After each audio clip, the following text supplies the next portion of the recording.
তাপস কাকুর বয়সটা মনে হয় আমাদের থেকেও কমে গেছে, তার যা স্পিরিট আছে আমাদের জন্য। না সত্যি, আসলে আমি প্রথম যখন প্রচারগুলো দেখছিলাম, একজন তো টি শার্টে লিখেছে মানিকতলার মেয়ে, হ্যাঁ পান্ডে বাড়ির মেয়ে, হ্যাঁ আমি অমুকের মেয়ে তমুকের মেয়ে, নিজের পরিচয় কিছু নেই, হ্যাঁ নিয়ে আমি ঘুরছে আর সবাইকে চুমু খাচ্ছে, মালা পড়াচ্ছে, এই সর্বনাশ করেছে। তারপর যত দিন গেল আমি বুঝতে পারলাম ওখানে হাওয়া পাল্টি হয়ে গেছে। এই যে বলছিল মৌসব বিগাড়নে वाला है, আগেই বুঝে। কাকু বলছিলেন যে ভীষণ রাগ হয়, আমার মমতা ব্যানার্জির উপর যত না রাগ হয় নিজের উপর বেশি রাগ হয়। এদেরকে আমরাই ক্ষমতায় নিয়ে এসেছি, এদের জন্য আমরা রক্ত ঘাম ঝরিয়েছি। আজও 30, 35টা 40টা মামলার আসামি হয়ে থাকতে হয় এদের জন্য। এদেরকে পশ্চিমবঙ্গে ক্ষমতায় আন। গত 5-6 বছর ধরে কি করছিলাম? প্রায়শ্চিত্ত করছিল। সেই প্রায়শ্চিত্ত সফল হয়েছে। দেখুন, মরা মেরে খুনের দায় নিয়ে কোনো লাভ, ও এমনি শেষ। বাড়ির লোকেরা ডাক্তার দেখায় না বলছিল, আসলে বাড়ির লোকেরা মমতা দিকে ওই আখ পেশাইয়ের মেশিন দেখেছেন, এরম ভাবে ঢোকায় আর এরম ভাবে ঘোরায়, রস বেরোয়, সেরম ভাবে মমতা কে নিংড়ে নিংড়ে তার ভাই ভাইপো সবাই লুটেছে, ভাইজি বোনজি যে যেখানে আছে। আরে মমতা, এই যে নারী নিরাপত্তার কথা বলি আমি বলছিলাম আমার নির্বাচনে যে মমতা ব্যানার্জির নিরাপত্তা ছিল না। কোথায়? বাড়ির ভেতরে। কে যে ধাক্কাটা মেরে ফেলে দিয়ে মাথাটা ফাটিয়েছিল আজ অব্দি জানতে পারি। আমি তাপস কাকুর মাধ্যম দিয়ে আমি মুখ্যমন্ত্রী শুভেন্দু অধিকারীর কাছে আবেদন, নারী নির্যাতনের প্রথম মামলা যেন এটা হয়, যে ফাইল খুলবে বলেছে, যে মমতা ব্যানার্জির মাথাটা ফাটালো ভাইপো না ভাইপো বউ। যাই হোক, কিন্তু দেখুন আমাদের আপনাদের খুব আনন্দ, কাকু বলেছে আকাশে বাতাসে, কিন্তু আমি আপনাকে সঙ্গে এটাও বলতে চাই, যে সিংহাসনে বসেছি ওটা কিন্তু গোলাপের নয়, কাঁটায় ভর্তি। 8 লক্ষ কোটি দেনা, সেটাও ছাড়িয়ে গেছে, 8 লক্ষরও প্লাস হয়ে গেছে। 8 লক্ষ কোটি দেনা, এই দেনা সুঝবে কে? আপনি আমি।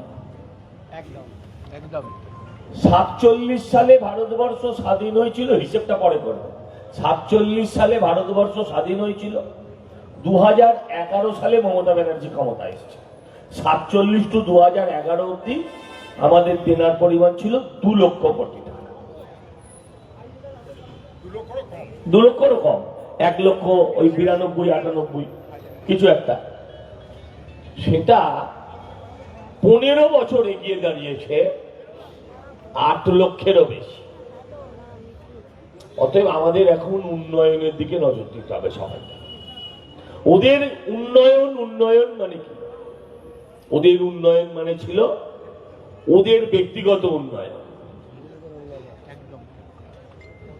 আমি কাকুকে বলছি, আমার সিথির মোড়ে যে পেট্রোল পাম্পটা আছে, তেল ভরতে গেছিলাম, তো তেল ভরতে গেছি, সবাই নেমে এসছে, দাদা বাঁচান বাঁচান। আরে ভাই, পেট্রোল পাম্পকে কি বাঁচাবো? বলছে ওই যে একটা লাইন করেছে, একটা গার্ডরেল দিয়ে বাঁশ দিয়ে লাইন করেছে, কিসের জন্য জানেন? সিএনজি ভরতে গেলে আলাদা করে মান্থলি টাকা পাড়ার গুন্ডাদের দিলে আপনি সিএনজি লাইনে তাড়াতাড়ি ঢুকে যাবে। বুঝতে পেরেছেন? পেট্রোল পাম্পের কোনো রোজগার নেই তাতে। আপনি ভিআইপি লাইন, যেমন দুর্গাপুজোয় হয় সেরকম ভিআইপি লাইন করে দিয়েছে, 1000 টাকা করে মান্থ।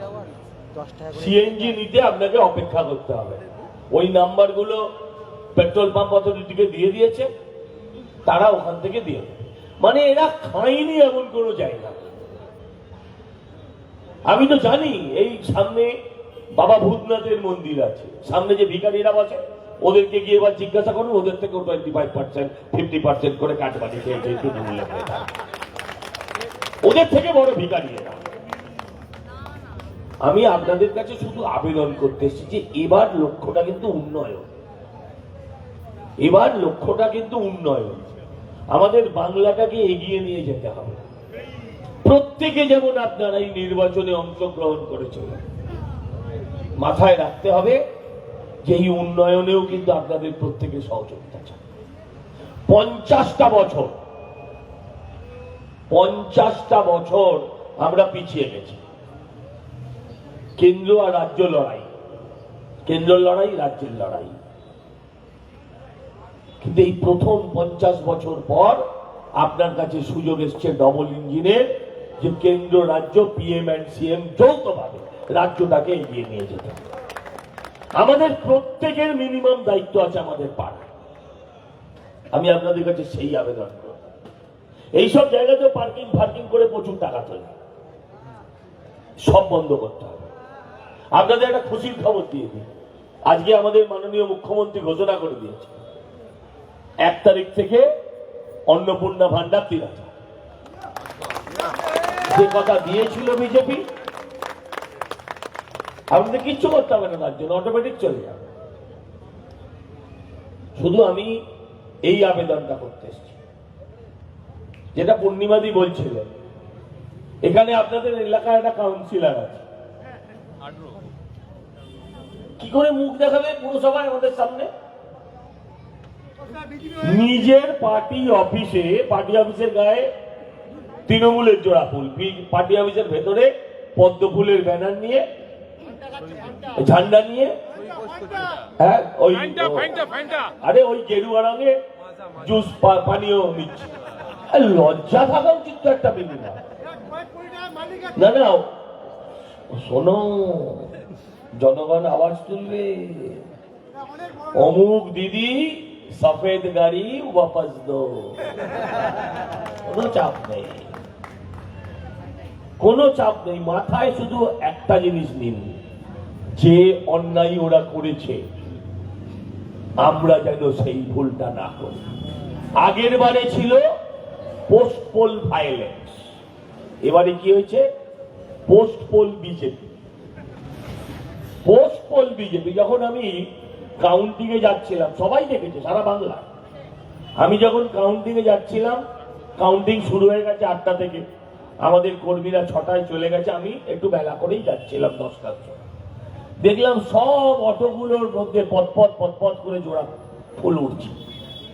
ফেরার সময় দেখি সব পদ্ম ফুল হয়ে গেছে। এটা করা যাবে না। এটা আমি আমার কেন্দ্রে, আমি পুলিশকে বলেছি, সমস্ত অটো স্ট্যান্ডে বলেছি। যাবার সময় দেখলাম সায়েন্তিকার ফটো, ফেরার সময় দেখছি সানগ্লাস পরে আমি এমনি করে বসে আছি। আমার বাবা মাও চিনতে পারবে না আমার দেখলে। আমি বললাম ভাই আগে খোল, পরে কথা হবে।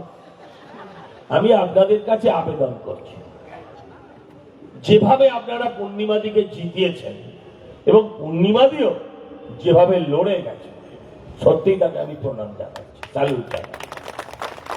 তাপস ঠাকুর দীর্ঘ রাজনৈতিক অভিজ্ঞতা আছেন, তিনি বুঝেছেন, তিনি জানেন জিতবেন। আমরাও কষ্ট করে জিতেছি, মানুষও কষ্ট করে লাইন দিয়ে ভোট দিয়েছে।